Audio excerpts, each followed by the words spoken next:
ITEL।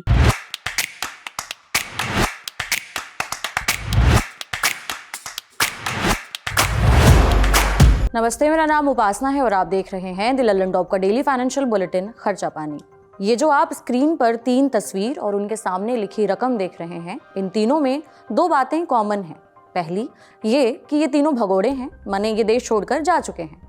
दूसरी बात ये कि इन तीनों ने देश के बैंकों यानी हमारे और आपके पैसों को लूटा है, लेकिन मोदी सरकार ने इन्हें छोड़ा नहीं है। सरकार ने इनसे बहुत सारा पैसा वसूल लिया है।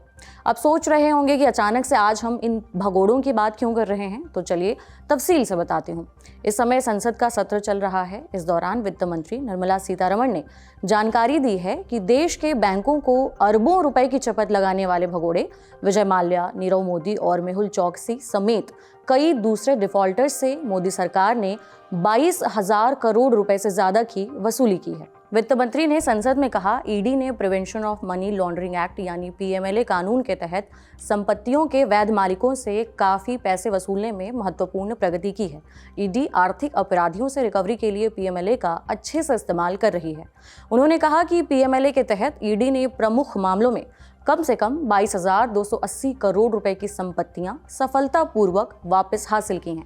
सरकार ने किसी को भी नहीं छोड़ा है, भले ही वो देश छोड़कर भाग गए हों। हम उनके पीछे लगे रहे। ईडी ने ये पैसा इकट्ठा किया है और ये सुनिश्चित किया है कि इसे बैंकों को वापस दिया जाए। आइए अब आपको वित्त मंत्री का पूरा बयान सुनाते हैं। ED has successfully restored properties valued at least 22,280 crores, and I'm only talking of the major cases. We all question about ED. The return and also the money which have been claimed by the ED is this one. Restored properties of 22,280 crores in major cases. And I would like to list the number of cases, sir.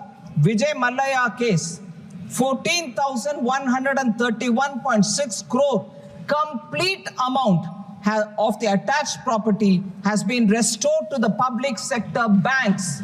So there's no way in which I can go on listening to very many members who without the facts go on saying, no, haircut has happened, big people are allowed to take the money, small people are being punished. No way. We've not left anyone. Even if they fled the country, we've gone after them.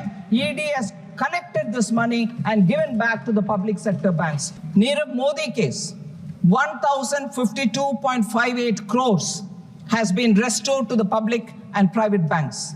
National Spot Exchange Limited, NSEL scam, 17.47 crores have been obtained and given to the banks. अब आपको बताते हैं कि मोदी सरकार ने किस defaulter से कितना पैसा या संपत्ति वसूली है। सबसे पहले बात करते हैं विजय माल्या की। वित्त मंत्री ने संसद में बताया कि सरकार ने विजय माल्या की कई कीमती संपत्तियों को कब्जे में लेकर उन्हें बेचकर कुल 14,131 करोड़ 60 लाख रुपए की वसूली की है। शराब कारोबारी और किंगफिशर एयरलाइंस के मालिक रहे विजय माल्या पर 9,000 करोड़ से भी ज्यादा के गबन का आरोप है। माल्या ने अपनी किंगफिशर एयरलाइन के लिए ये कर्ज लिया था, लेकिन बैंकों को कर्जा वापस नहीं किया। विजय माल्या ने ये पैसा देश के 17 सरकारी और प्राइवेट बैंकों से लिया था, लेकिन माल्या ने इन बैंकों का मूलधन तक भी नहीं चुकाया। ब्याज समेत ये रकम काफी ज्यादा हो चुकी है। मीडिया रिपोर्ट्स के मुताबिक विजय माल्या फिलहाल लंदन में रह रहा है। वित्त मंत्री ने बताया कि नीरव मोदी की संपत्तियों को बेचकर प्रवर्तन निदेशालय यानी ईडी ने 1,052 करोड़ 58,000 रुपए वसूल लिए हैं। ये पैसा नीरव मोदी को लोन देने वाले देश के सरकारी और प्राइवेट बैंकों को लौटा दिया गया है। मेहुल चौकसी और अन्य घोटालेबाजों से 2565 करोड़ 90 लाख की वसूली की गई है। मुंबई की विशेष अदालत ने ईडी को मेहुल चौकसी के 2566 करोड़ रुपए की कुर्क और जब्त संपत्तियों की नीलामी करने और बिक्री की आय को PNB और अन्य दूसरे पीड़ित बैंकों की जमा खातों में जमा करने की अनुमति दी है। मेहुल चौकसी ने हीरा व्यापारी नीरव मोदी के साथ मिलकर पंजाब नेशनल बैंक को 13,000 करोड़ रुपए का चूना लगाया और देश छोड़कर भाग गए। लेकिन ये तो हो गए कुछ बड़े और चर्चित विलफुल डिफॉल्टर्स के नाम। वित्त मंत्री ने इन भगोड़ों के अलावा कई दूसरी कंपनियों और उनसे जुड़े लोगों के नामों का भी जिक्र किया है जिन्होंने बैंकों को चूना लगाया है। वित्त मंत्री ने बताया कि सरकार सूर्या फार्मास्यूटिकल्स लिमिटेड से 185 करोड़ 13 लाख रुपए और नोहेरा शेख और हीरा ग्रुप से 226 करोड़ रुपए की रिकवरी की है।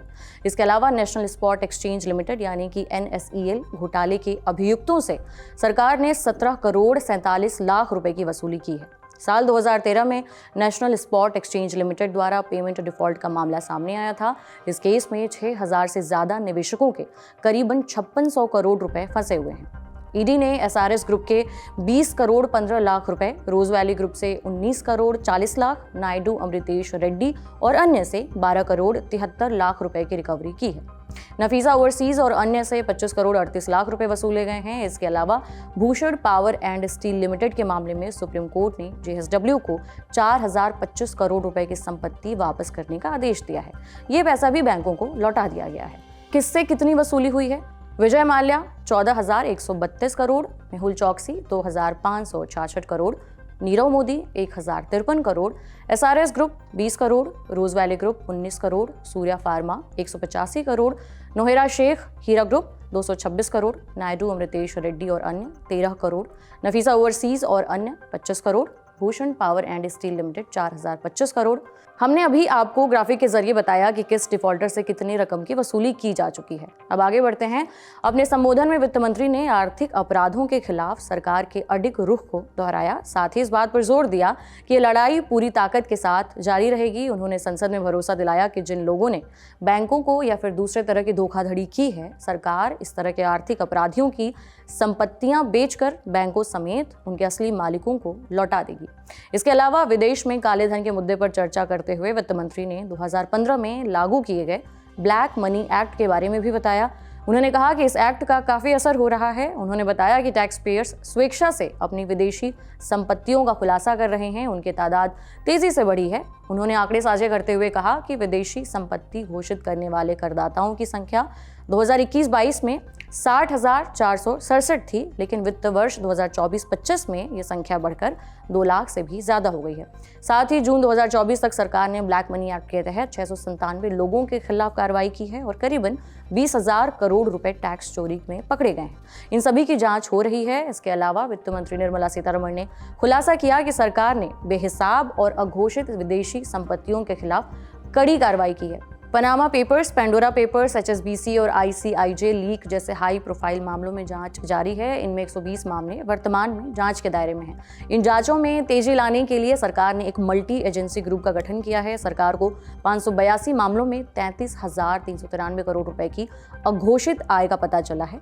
इससे पता चलता है कि सरकार अवैध संपत्ति के खुलासे को लेकर काफी सजग है। इस तरह अगर किसी के दिमाग में ये बात है कि वो देश के बैंकों का हमारा आपका पैसा लेकर निकल जाएगा और कुछ भी नहीं होगा, तो उन्हें इस गलतफहमी में नहीं रहना चाहिए। आज के बुलेटिन में इतना ही। जाते जाते एक जरूरी सूचना, इंदौर में फिर होने वाला है लिट चौक। 20, 21 और 22 दिसंबर को इंदौर के गांधी हॉल में जुटेंगी देश भर की कला, साहित्य, राजनीति समेत तमाम क्षेत्रों की हस्तियां।